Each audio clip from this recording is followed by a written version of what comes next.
Assalamualaikum warahmatullahi wabarakatuh.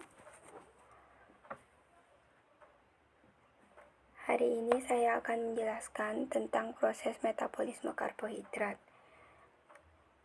Saya membuat video ini dilatar belakangi oleh tugas dari mata kuliah ilmu biomedik dasar. Pertama-tama perkenalkan, nama saya Delia Putri Sylviawati, Prodi S1 Keperawatan kelas D.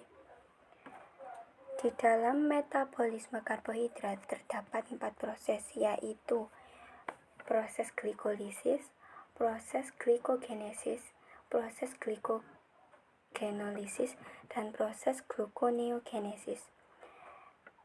Saya akan menjelaskan satu persatu dari 4 proses tersebut. Yang pertama yaitu proses glikolisis, merupakan salah satu dari 4 jalur metabolisme glukosa. Glikolisis yaitu perubahan glukosa menjadi asam pirufat, yang dipandang sebagai tahap pertama proses respirasi atau aerob di dalam sitosol, di mana glukosa dioksidasi menjadi asam pirufat atau sebagai proses pembentukan energi yang disebut juga ATP dalam keadaan anaerob. Glukosa kemudian dioksidasi menjadi asam pirufat yang kemudian diubah menjadi asam laktat. Dari proses glikolisis ini akan dihasilkan 2 ATP. Dan hati dapat mengubah asam laktat tersebut menjadi glukosa. Proses metabolisme ini menggunakan simpanan glukosa yang sebagian besar akan diperoleh dari glikogen otot dan dari glukosa yang terdapat di aliran darah untuk menghasilkan ATP. Prinsipnya adalah mengubah molekul glukosa menjadi asam pirufat, di mana proses ini akan disertai dengan pembentukan ATP.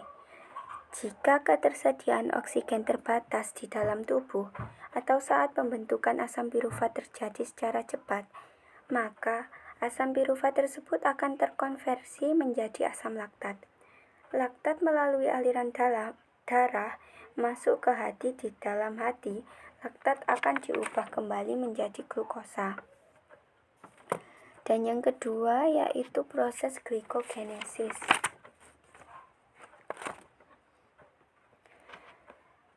Proses glikogenesis merupakan proses biosintesis glikogen dari glukosa.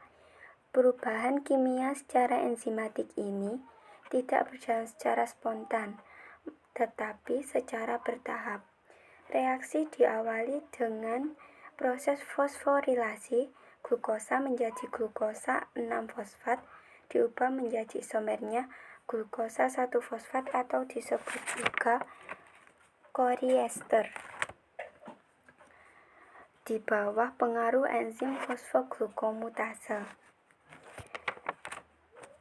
Yang keempat yaitu proses glikogenolysis, yaitu pemecahan glikogen menjadi glukosa. Glikogen yang ada di dalam sel dapat diubah menjadi glukosa melalui beberapa tahap. Tahap pertama yaitu proses fosforilase glikogen oleh pengaruh enzim glikogen fosforilase, sehingga dilepaskan glukosa 1-fosfat atau koriester diubah menjadi glukosa 6-fosfat oleh enzim fosfoglukomutase. Tahap terakhir yaitu defosforilasi glukosa 6-fosfat sehingga terbentuk glukosa. Defosforilasi glukosa 6-fosfat oleh pengaruh enzim glukose 6-fosfat sehingga terbentuk glukosa. Proses yang keempat yaitu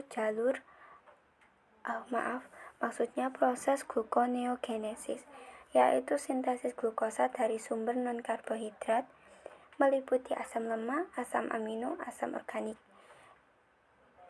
Ketiga jenis asam tersebut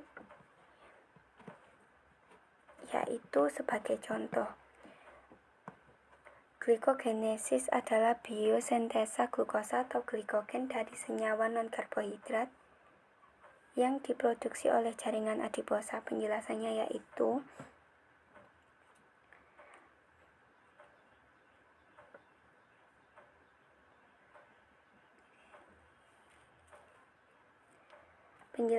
yaitu biosintesa glukosa atau glikogen dari senyawa-senyawa non-karbohidrat. Misalnya gliserol, asam laktat, dan asam amino glikogenik. Gliserol terus-menerus diproduksi oleh jaringan adiposa melalui beberapa tahap. Gliserol yang terbentuk ini dapat diubah menjadi glukosa dan glikogen.